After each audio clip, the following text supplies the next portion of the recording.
Kadang Bu ya, pas wirid ibu-ibu ya, wirid ibu Permata kan bawa kue itu Bu ya. Padahal berapalah harga kue itu Pak. Pas orang asar ada ibu-ibu bawa tas besar, disalinnya kue itu semua Pak. Padahal berapalah harga pastel Resoles itu Pak. Nah, itulah rakus tuh ngerinya Pak. Tiap hari raya kurban diratakannya masjid Pak. Berapa masjid di kelurahan dia tuh datang tuh, bagilah ibu kupon satu, macam kan habis daging tuh sama dia Pak. Sampai penuh kulkasnya Bu, dikumpulkannya Pak daging itu rakus. Orang yang dikagumi oleh Allah di dalam Al-Quran ini ternyata bukan hanya orang yang banyak sholatnya, banyak puasanya, tapi dalam ayat ini Bu, yaitu laki-laki yang tidak dilalaikan oleh perniagaan dan tidak pula oleh jual beli dari mengingat Allah. Jadi dari ayat ini Pak, Allah memuji orang, dia sibuk jualan, tapi dia tidak lalai dari sholatnya. Jadi Allah itu mencintai orang yang kuat dia mencari dunia, tetapi dia tidak lupa dengan akhiratnya. Jadi bukan orang duduk-duduk berzikir aja kerjanya, bukan itu orang yang dikagumi oleh Allah. Dia sibuk, bapak ibu sibuk jualan, bekerja, tapi waktu sholat. Nah itu yang dikagumi oleh Allah. Makanya Rasulullah itu Bapak Ibu mengagumi sahabat yang kalau dia mencari dunia seperti orang yang lupa dengan akhiratnya, tapi kalau dilihat dia mencari akhirat seperti orang yang lupa dengan dunianya. Dan ini kombinasi yang sangat sulit dan langka yang ada di diri umat kita ini Pak. Ada orang kuat dia dunianya, lupa dia akhiratnya. Begitu dibukakan Allah rezekinya Pak, mulai sholat tinggal. Ingat dulu saya ada pengusaha cerita, dia nengok ada anak muda 5 orang rajin ke masjid Pak tiap waktu. Karena udah sering terlihat sama dia Bu, terpikirlah dia, ini tepat anak-anak nih ku kasih modal nih. Nah, dipanggilnya 5 orang anak muda nih Pak. Apa kira-kira yang mau kalian jual sekarang ini? Pas sepakat waktu itu sedang rame-rame jual batu cincin nih Pak. Dimodalilah sama bapak nih batu cincin. Sibuk. Banyak orderan Pak. Nggak ada yang sembahyang lagi. Jadi kadang itu sulitnya kita nih Pak. Dibukakan rezeki, sholatlah tinggal. Jadi kata Rasulullah, yang aku khawatirkan pada umatku ini bukanlah kemiskinan, tapi ketika dunia dibentangkan untuk mereka. Nah itu yang dikhawatirkan oleh Rasulullah SAW. Karena Pak ya, kadang kemiskinan itu Bu, bagus bagi kita. Makanya ada di antara kita yang dikasih Allah ujian kemiskinan, karena miskin itu baik untuknya. Ada kadang umat ini dikasih Allah kekayaan, karena kekayaan itu bagus untuk dirinya. Dan ini ada sesuai dengan hadis qudsi Bu. Kadang ada kata Allah, orang ini yang beres imannya kalau aku kasih miskin, kalau aku kasih kaya enggak. Maka ada di antara kita ini miskinnya awet Pak, enggak bisa kaya-kaya, karena dia rajin ibadah. Kalau dia miskin, makanya dikasih Allah miskin. Ada kata Allah orang yang beres imannya kalau aku kasih kaya, kalau aku kasih miskin enggak. Makanya kita ini ada yang kaya terus, karena bagus imannya kalau dia kaya. Ada orang yang beres imannya kalau dia sakit, kalau dia sehat enggak. Makanya ada di antara kita sakitnya enggak sembuh-sembuh Bu. Bukan karena Allah benci sama dia, sakit itu bagus untuk dia. Ada orang yang beres imannya kalau dia sehat. Ada pula di antara kita ini yang selalu dikasih Allah kesehatan, karena sehat itu membuat bagus imannya. Jadi ujian kita ini ada yang diuji dengan musibah, ada yang diuji dengan kenikmatan. Bukan berarti yang kaya itu berarti Allah sayang sama dia, bukan berarti pula yang miskin itu Allah benci sama dia Pak. Jadi ini yang harus kita fahami, konsep takdir dari Allah ini Bu ya, bahwa kadang kekayaan bisa jadi azab bagi kita. Cirinya apa Pak? Makin bertambah harta, makin tinggi keresahan. Miskin yang menjadi nikmat, makin susah dia, makin kuat dia menghadap kepada Allah. Jadi kita ini semua pasti diuji oleh Allah, baik dengan kesenangan ataupun dengan musibah. Tetapi ada satu lagi Bapak Ibu, Allah tidak mengujinya, Allah tidak benci sama dia, tetapi iblis yang memintakan kepada Allah untuk membukakan celah menghancurkan iman orang. Nah, inilah yang terjadi pada diri Nabi Ayub alaihissalam. Makanya Al-Quran ini Pak, menceritakan tentang generasi masa lalu, generasi sekarang, dan kejadian itu akan terulang di masa yang akan datang. Itulah yang menguatkan Rasulullah dan para sahabat ketika mereka mentadaburi ayat Al-Quran, sehingga memiliki kesabaran dan tidak pernah buruk sangka kepada Allah. Malaikat pernah mengagumi Nabi Ayub alaihissalam ini, Bu. Disebabkan apa? Secara duniawi, ekonomi Nabi Ayub kuat, Pak. Dia punya peternakan, dia punya perkebunan, dan banyak mempekerjakan masyarakat. Berarti hartanya itu untuk orang lain. Tetapi di tengah kesibukannya itu, Pak, lebih banyak pula waktu dia untuk beribadah kepada Allah. Betul-betul taat dia kepada Allah, sehingga malaikat mengagumi iman Nabi Ayub ini, selalu membicarakannya, takjub kepada Ayub secara harta kaya, secara ibadah kuat. Iblis pun merasa iri hati kepada Nabi Ayub. Nah, iblis ini kan memang dosa yang mengeluarkan dia dari surga itu, Bu, iri hati, hasad dengki. Jadi di zaman Nabi Nuh, ketika kapal sudah siap, semua dinaikkan Nabi Nuh ke atas kapal. Tiba-tiba Nabi Nuh kaget melihat sosok orang tua, tapi mulutnya macam mulut sapi, Pak. Kata Nabi Nuh, siapa engkau dan siapa yang menaikkan kau ke atas kapal ini? Kata Nabi Nuh, aku terpaksa naik karena perintah Allah. Tetapi aku sambil ada misi juga. Aku ingin hati sahabatmu bersamaku, badan mereka bersamamu. Baru sadar Nabi Nuh, yang naik ke kapalnya ini adalah iblis laknatullah alaih. Keluar engkau dari kapal aku. Oh, tunggu dulu Nuh, aku ini diperintah Allah naik ke kapal kau ini. Aku akan memberitahumu 5 hal, tetapi maaf, kalau yang 2 itu tidak bisa aku sampaikan ke kau. Kalau yang 3 akan aku sampaikan kepadamu. Turun malaikat Jibril, Pak. Nuh, kau tidak butuh yang 3 itu. Ajak dia nego. Yang 2 yang disimpannya itu yang kau butuh. Yang 3 simpanlah untuk dia. Jadi tawar-menawar ini udah lama, Pak. Nah, ditawarlah oleh Nabi Nuh. Bisa tak yang 2 kau simpan itu yang kau sampaikan, yang 3 itu tidak usah lagi, simpanlah untuk kau. Terpikir mungkin oleh iblis ini, Pak, betul juga, 3 kan lebih banyak daripada 2. Yang pertama, Nuh, setaat apapun kalian beribadah, selama ada iri hati, hasad dengki di hati kalian, kalian tidak akan pernah bisa mengalahkan aku. Ditanya oleh Nabi Nuh, kenapa dengan iri hati, hasad dengki kami tidak bisa mengalahkanmu? Kau tahu enggak sebab aku dikeluarkan dari surga? Karena aku iri kepada Adam. Jadi siapapun di antara kita ini, Bapak Ibu, punya penyakit iri hati, hasad dengki, sholatlah 1000 rakaat pun, Pak, tidak akan bisa mengalahkan iblis. Ternyata untuk hal ini iblis cukup sukses, Pak. Jangankan orang biasa lagi, ustadz aja banyak saling iri satu sama lain. Jangankan orang biasa lagi, Bu, ya.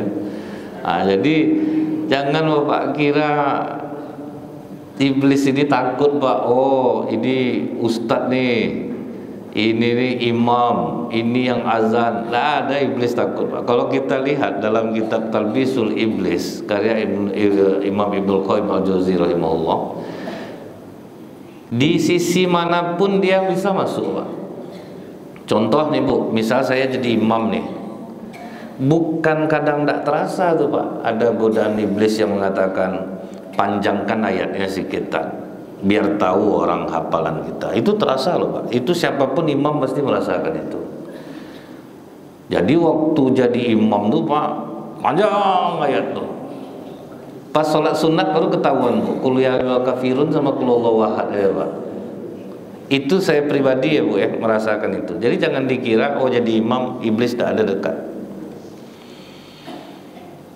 Buktinya ada imam maju tak gentar, Pak. Walaupun tidak pandai, dia kadang berani juga dia maju, kan. Sekarang nih alhamdulillah masjid-masjid di Pekanbaru ini betul-betul sudah ditunjuk, ini bisa jadi imam, bagus-bagus suara, enak-enak. Kalau zaman-zaman 90 dulu, Pak, kan tidak ada ditunjuk-tunjuk betul imam masjidnya. Siapa yang mau maju lah, karena sampai berkelahi, Pak, tolakan dia.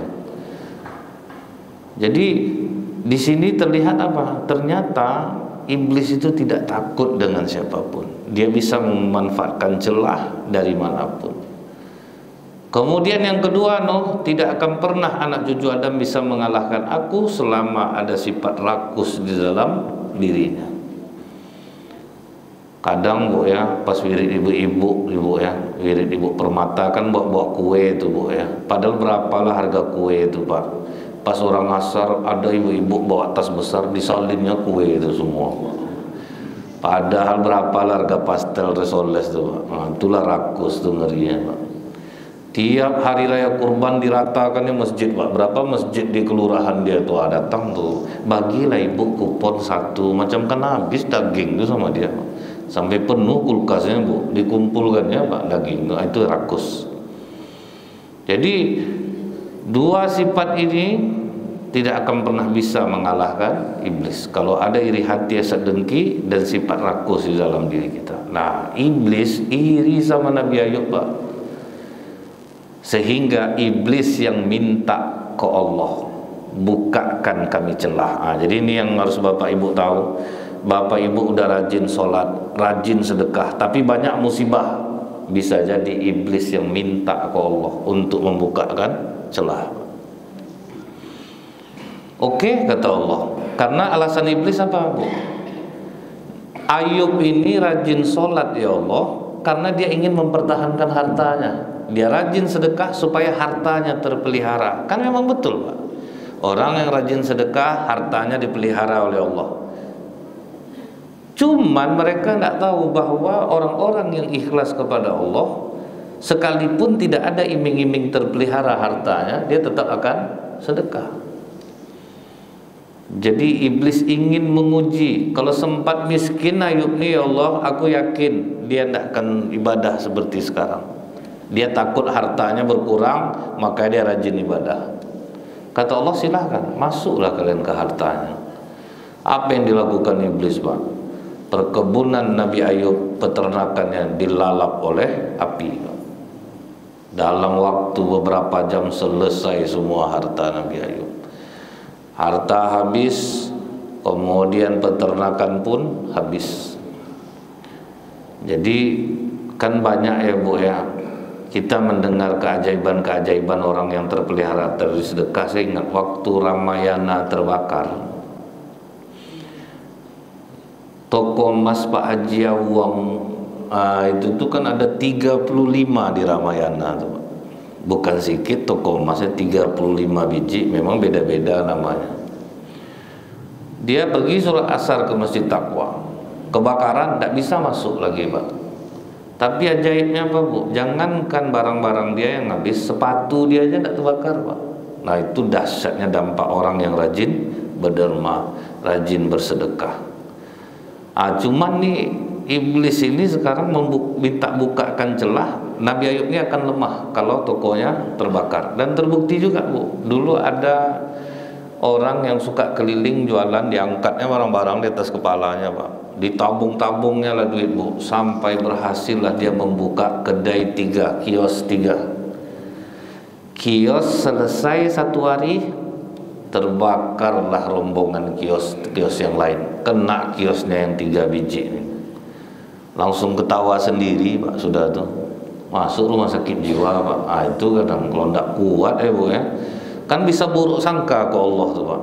Aku udah nabung sekian tahun, baru toko terbuat, toko habis. Jadi memang iblis ini sekali minta buka celah tuh Pak, ngeri Pak. Jadi kalau kita ada nengok orang taat ibadah, rajin sedekah, banyak musibah, bisa jadi iblis sedang minta buka akan celah kepada Allah. Tapi anehnya coba Bapak Ibu lihat, orang yang tidak pernah sembahyang, tidak pernah sedekah itu rata-rata sehat Pak. Udah uzur pun Bu, masih bagus badannya itu. Jadi itu yang dicontoh anak-anak muda. Tengok atuk tuh, tidak pernah sholat, badan sehat. Tengok tuh atuk tuh rajin ke masjid tuh. Tengoklah penyakitnya, diabetes, darah tinggi. Itu yang kadang orang sering mengambil contoh, karena saya pernah ketemu sama atuk-atuk yang macam ini Pak.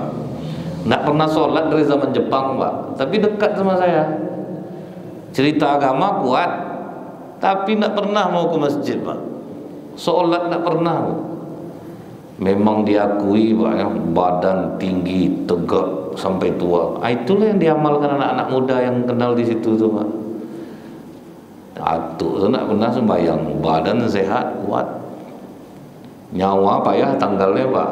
Memang lihat nyawa orang-orang macam itu tuh kuat dia gitu. Tapi memang terbukti orang rajin ke masjid, penyakit banyak. Itu yang ini yang konsep kadang orang itu tuh bisa buruk sangka ke Allah tuh jadinya, Pak. Padahal, Bu, ya, kenapa Allah kasih orang yang jauh dari Allah itu sehat?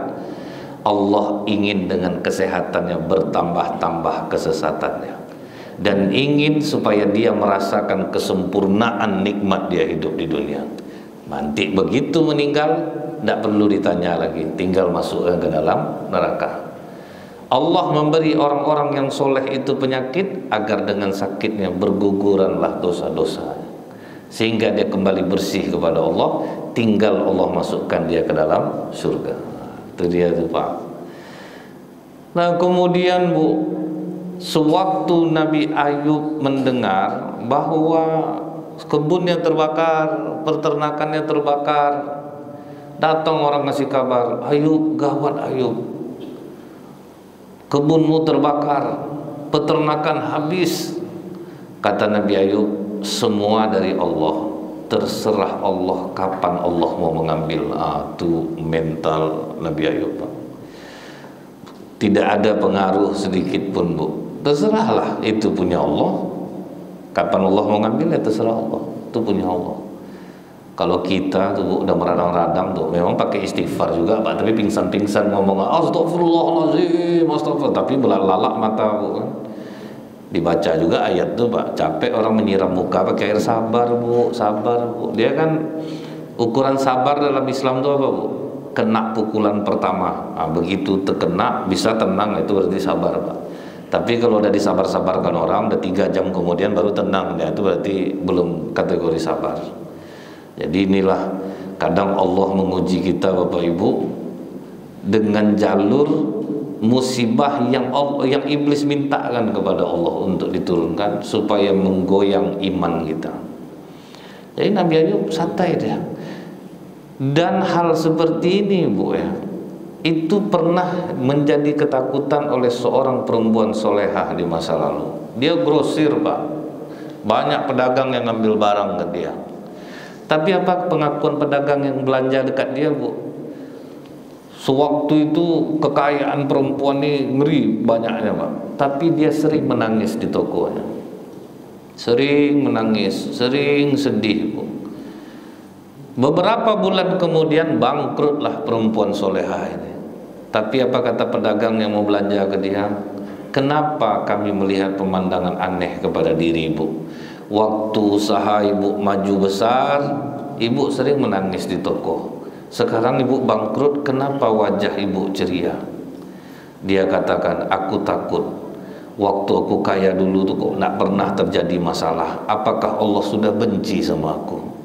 Tapi begitu Allah menyusahkan aku, usahaku terbakar, bangkrut, di situ aku merasa bersyukur. Ternyata Allah masih sayang sama aku. Kan terbalik tuh, Pak, ya. Kalau kita ditanya orang, dia Bu aja, ngapain nak aja hidup baja nih Bu aja. Itulah makanya rajin-rajin sholat duha. Ibu kalau ndak 12 rakaat sholat duha itu ndak enak badan Ibu nih. Makanya Ibu tuh kaya, bangga kita, Pak. Jadi belum tentu kekayaan itu berarti Allah ridho sama kita. Macam Korun tuh, Bu, ya, dia nantang Nabi Musa kan karena itu, Pak. Kalau memang kau lebih mulia di sisi Allah daripada aku Musa, ngapa aku kaya kau miskin? Nah, itu jadi patokannya, Pak. Makanya, Bu, agak susah payah juga Nabi Musa itu karena umatnya sering memandang Korun, Pak. Lihat Korun tuh kaya, kita beriman kepada Allah, tapi hidup miskin, ya seperti itulah. Setelah itu, Bapak Ibu, iblis naik lagi, Pak, mengatakan, ya Allah, Ayub ini dia masih bisa sabar, dia masih bisa tabah karena dia masih punya anak laki-laki. Ndak pun dia bekerja lagi, anaknya akan bisa membiayai hidupnya, anaknya akan bekerja. Masih kurang senang juga lagi iblis ini. Kata Allah, terserah mau kalian apakan anak Ayub, mau kalian coba kasih musibah lagi, terserah. Kalian ingin tahu siapa hamba aku, silahkan. Pas anak Nabi Ayub kumpul di sebuah rumah, digempakan oleh iblis rumah itu, Pak. Matilah anak-anak Nabi Ayub di dalam itu. Makanya Bu ya, macam anak-anak di Palestina, di Syam itu, pesan ulama mereka apa? Jangan siarkan kesedihan kami. Jangan lihatkan kami berdarah-darah. Jangan lihatkan kami ambruk kotanya. Karena kami sudah menjual diri kami kepada Allah. Nah, sebetulnya itu Bu, datang orang Indonesia itu yang di videonya Pak, dimintalah sumbangan ke masjid-masjid. Lihatlah kesedihan saudara-saudara kita di Palestina. Bagaimana susahnya mereka, akhirnya untuk dia lupa duit itu yang banyak Pak. Padahal ulama di sana, ulama di Syria itu betul pesannya, Bu. Jangan siarkan rumah kami dibom. Mereka udah ikhlas dapat itu tuh Pak. Kami sudah menjual diri kami kepada Allah. Memang untuk jihad mereka itu sampai hari kiamat itu. Jadi ada orang yang memang menderita itu yang membahagiakan dia daripada dia bahagia secara duniawi itu. Dan kemudian dikabarkan orang kepada Nabi Ayub, wahai Ayub, berat betul penderitaan, harta habis, anak meninggal. Jawaban Nabi Ayub, Bu, anak itu pun titipan Allah, terserah Allah kapan mau mengambilnya. Selenggarakan jenazah anak-anaknya, dia kembali beribadah kepada Allah seperti biasa. Ternyata Bu, di rumah sakit Riyadh, di rumah sakit jantung angkatan bersenjata di Riyadh, pernah kejadian seperti ini, musibahnya dialami oleh seorang perempuan solehah Pak. 6 bulan anak bayinya di rumah sakit Bu, komplikasi penyakit Pak, diperbaiki jantungnya, darahnya tersumbat, diperbaiki darahnya, pendarahan pula di otak. Pendarahan di otak, nyambung lagi keracunan di dalam tubuhnya. Pokoknya ngeri Bu. Cuman kata dokter tuh salut nengok ibu ini. Setiap kali dikasih tahu, Bu, nampaknya tidak ada harapan lagi untuk anak ibu. Jawaban ibu apa Bu? Hasbunallah wa ni'mal wakil, ni'mal maula wa ni'man nasir. Lakukan saja yang terbaik dokter, sisanya terserah kepada Allah. Tiba-tiba anak tuh 45 detik berhenti napasnya, berhidup lagi Pak. Udah sibuklah dokter memasang alat balik Bu, hidup anak ini balik. Rupanya yang lain pula kena lagi Pak. Dikasih tahu lagi ke ibu, Bu, yang kemarin udah selamat, yang sekarang ini keracunan pula pada otak. Hasbunallah wa ni'mal maula wa ni'man nasir. Lakukan saja yang terbaik dokter. Itu terus Pak, tidak pernah panik, santai dia Pak, sampai 6 bulan anaknya di rumah sakit. Begitu sembuh seperti orang yang tidak pernah sakit sebelumnya. Akhirnya bergunjinglah dokter-dokter di rumah sakit jantung angkatan bersenjata di Riyadh. Kalian tahu enggak kenapa ibu nih santai aja? Kenapa Dok? Mungkin anaknya banyak nih, makanya dia santai aja dia. Iya juga ya Dok ya, mungkin anaknya 17 orang nih. Ini yang nomor 17. Karena ibu tuh udah berumur Pak. Jadi dokter nih Bu, dipanggilnya lah ibu nih. Kami udah banyak menceritakan ibu tentang kesabaran ibu selama di rumah sakit ini, kagum kami. Memangnya anak ibu berapa orang? Iya 17 orang mungkin enggak. Ini nomor 17, makanya ibu santai aja menghadapi musibah seberat ini. Apa kata perempuan ibu? 17 tahun saya nikah, itulah anak pertama saya. Bayangkan Bu, udah 17 tahun menunggu anak, dapat anak penyakit parah, bisa sesabar itu. Jadi ternyata itulah Bu ya, sampai dibukukan oleh Dr. Khalid Zubair Pak, keajaiban yang dia lihat di rumah sakit angkatan bersenjata di Riyadh. Bagaimana orang-orang yang mempunyai amalan besar meninggalnya itu luar biasa semuanya Pak. Itu dijual bukunya Bu di Gramedia, Dr. Khalid Zubair. Dia itu dokter jantung di Rumah Sakit Jantung Angkatan Bersenjata di Riyadh. Itu kalau kita baca buku itu Pak, atau kita sampaikan, itu bisa menguatkan jiwa betul Pak. Bertambah kekuatan kita ingin beribadah dibuatnya Bu. Nah, jadi yang dirasakan Nabi Ayub ini ketika diamalkan orang biasa, ternyata keajaibannya sama Pak. Sama keajaibannya Bu. Betul-betul pasrah Nabi Ayub kepada Allah, terserah kapan Allah mau mengambil anak saya. Mungkin kalau ibu punya suami ini Bu, gila dia tuh, harta habis, sok-sok kembali kepada Allah, mungkin kena cemeh tuh Pak. Anak meninggal kembali kepada Allah. Tapi itulah kekuatan iman tuh Bu ya. Memang berbeda dia Pak. Setelah itu Bu ya, apa kata iblis kepada Allah? Ayub ini masih tetap taat kepadamu ya Allah karena dia masih sehat.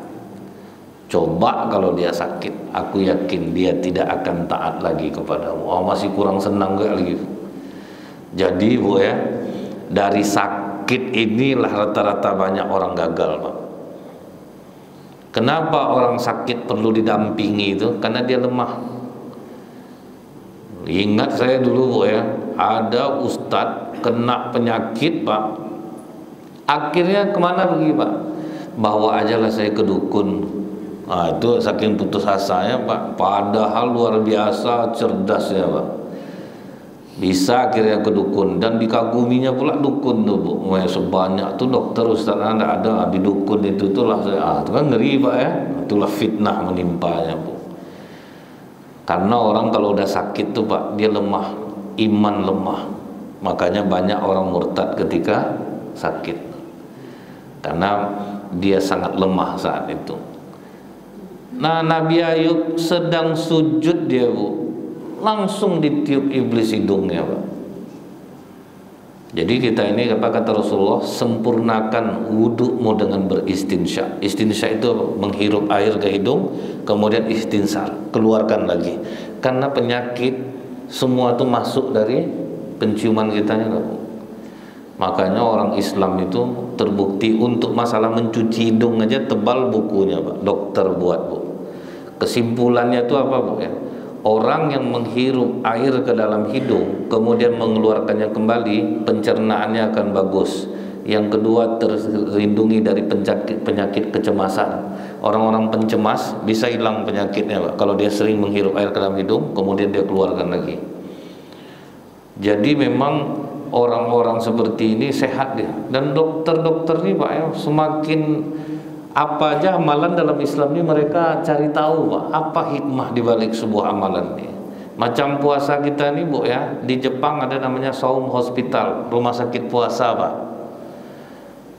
Puasa 30 hari ini untuk apa Bu? Untuk membuang sumbatan arteriosklerosis namanya. Apa yang menyumbat di urat nadi ini Pak, habis semua ditarik sama tubuh tuh.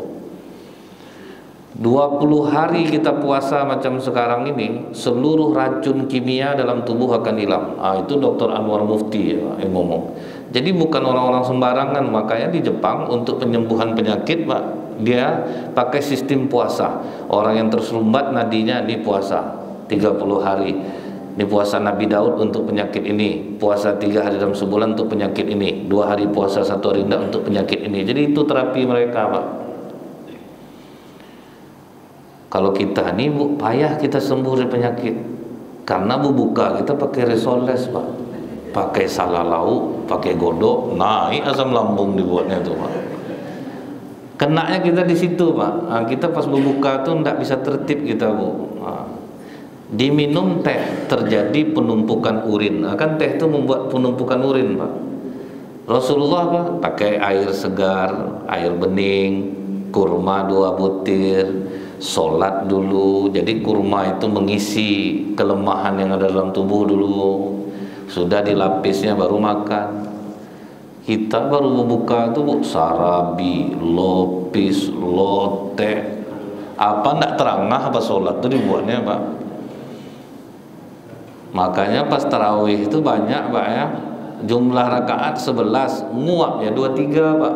Jadi lebih banyak jumlah nguap daripada jumlah rakaat sholat itu jadi ya. Karena terangah kita dibuatnya Pak. Ada yang makan sampai bodoh kadang Bu, dipanggil tak tahu lagi namanya Pak, saking kenyangnya dia. Makanya pengurus masjid akalilah berbuka itu, jangan dikasih berat-berat. Kadang nak semayang orangnya dia Pak, udah lewat waktu Pak ya, baru dia masuk sholat. Apa ndak mau berbuka tuh bakwan udah 5 diambilnya Pak, salah lauk lagi. Jadi memang harus diakali oleh pengurus. Kasihan kita jamaah kita ini kan banyak yang awam Pak, jadi dia main ajar aja dia, maka susah kita sehat jadi ya. Nah itu ya Bu ya. Ya.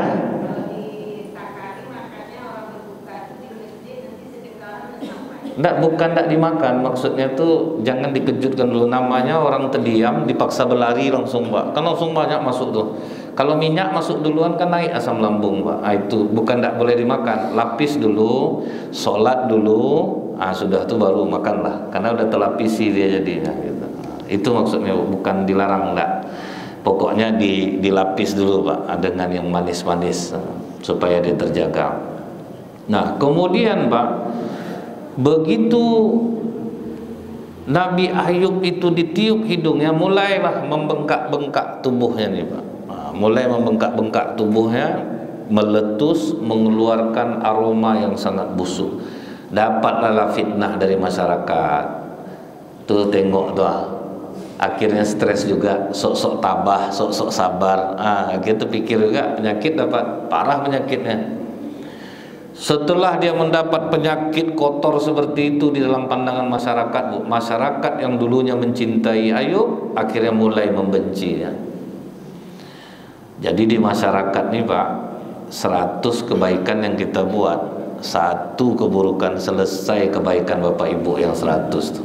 Jadi itu terjadi pada Nabi Ayub Bu, rajin nolong orang. Sama kita Pak dalam pergaulan, asal orang dapat pinjam duit sama kita, baiklah kita tuh Pak. Coba sekali aja enggak pinjamkan Pak, hilang jasa kita dibuatnya.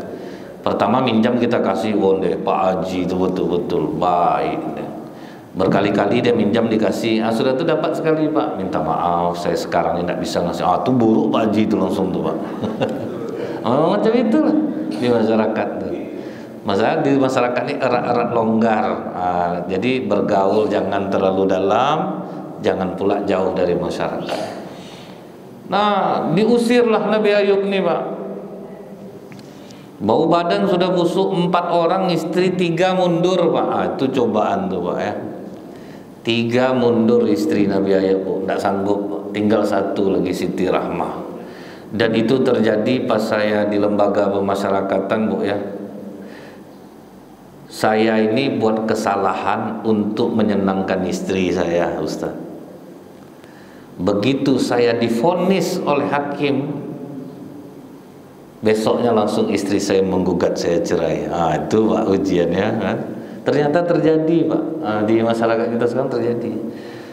Begitu jatuh hukuman saya, tahu dia saya kena 8 tahun, langsung dia gugat cerai saya.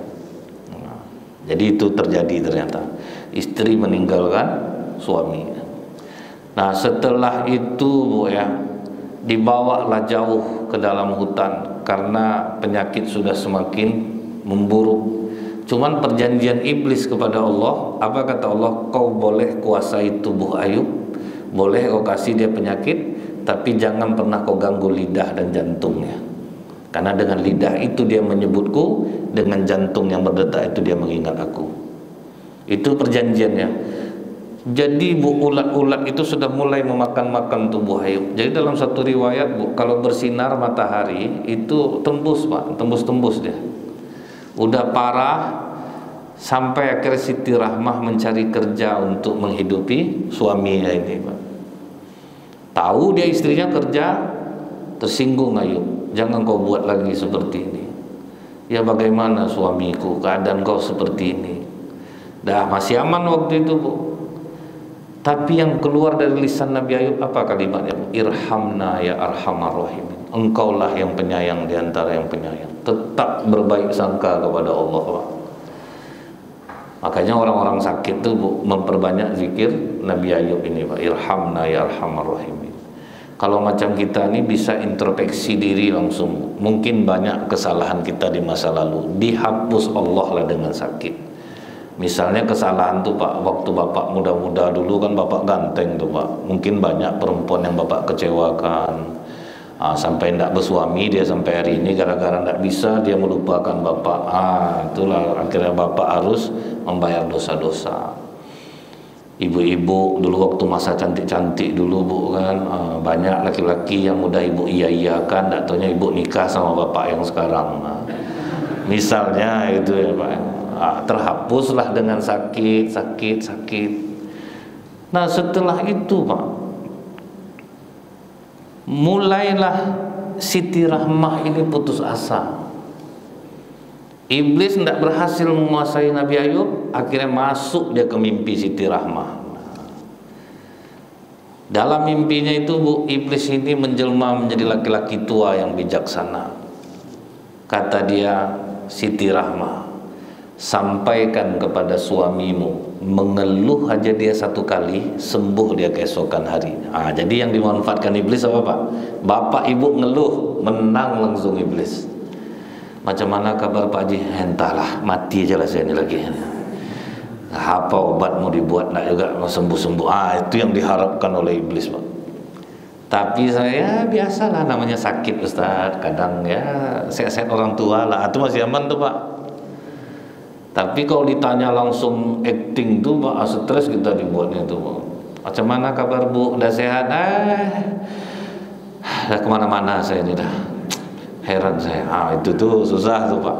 Allah Bu paling benci dengan orang mengeluh. Makanya iblis Bu memanfaatkan itu. Nunggu kita mengeluh. Asal mengeluh kita susah, selesai hidup kita Pak. Jadi mengeluh susah, mengeluh tidak ada duit, benci Allah. Dan itu terbukti ya Bu ya. Apa kata Allah? Bala man aslama wajhahu lillahi wa huwa muhsinun falahu ajrun inda rabbi wala khaufun alaihim wala hum yahzanun. Serahkan masalah kalian hanya kepadaku. Kalian ibadah aja dengan baik, maka tetaplah pahala untuk kalian. Apa pahalanya? Tidak akan khawatir, tidak akan bersedih hati.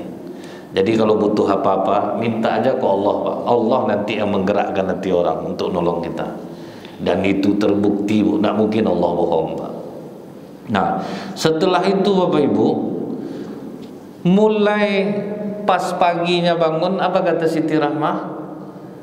Ayub, aku bermimpi semalam bertemu laki-laki tua yang bijaksana. Dia katakan, mengeluh aja kau sekali, berburuk sangka aja kau sama Allah, kau akan sembuh keesokan hari. Itu yang kamu Ayub Pak. Siti Rahmah, berapa tahun aku hidup senang bersamamu? 80 tahun Ayub. Berapa tahun aku sakit? 13 tahun. Malu aku minta sembuh kepada Allah. Masih banyak masa senangku daripada masa susahku. Kau telah mengadu aku dengan Allah Siti Rahmah. Tinggalkan aku saat ini juga. Ingat kau, sembuh aku pukul kau 100 kali. Itulah Nabi Ayub bersumpah memukul istri. Dengan sedih Siti Rahmah pergi meninggalkan suaminya Pak. Tapi di jalan tetap hati tidak tenang. Teringat juga suami ini, nanti bagaimana membersihkannya. Tak taunya iblis Pak melebihi janjinya kepada Allah. Mulai dia menggigit jantung Ayub, mulai dia menggigit lidah Ayub. Disitulah Nabi Ayub berteriak Bu, Uzkur abdana Ayub, ingatlah hamba kami Ayub. Iznadahu rabbahu, di saat dia mengatakan anni masaniyas syaiton binusbi mu'adzab, ya Allah iblis telah menyiksaku. Jadi bukan Allah, dikata iblis telah mulai menyiksaku. Di situ Allah melepaskan Nabi Ayub dari segala cobaan ya Pak. Apa kata Allah? Ayub urkud birijlik, hentakkan kakimu ke bumi. Merangkak-rangkaklah Nabi Ayub keluar.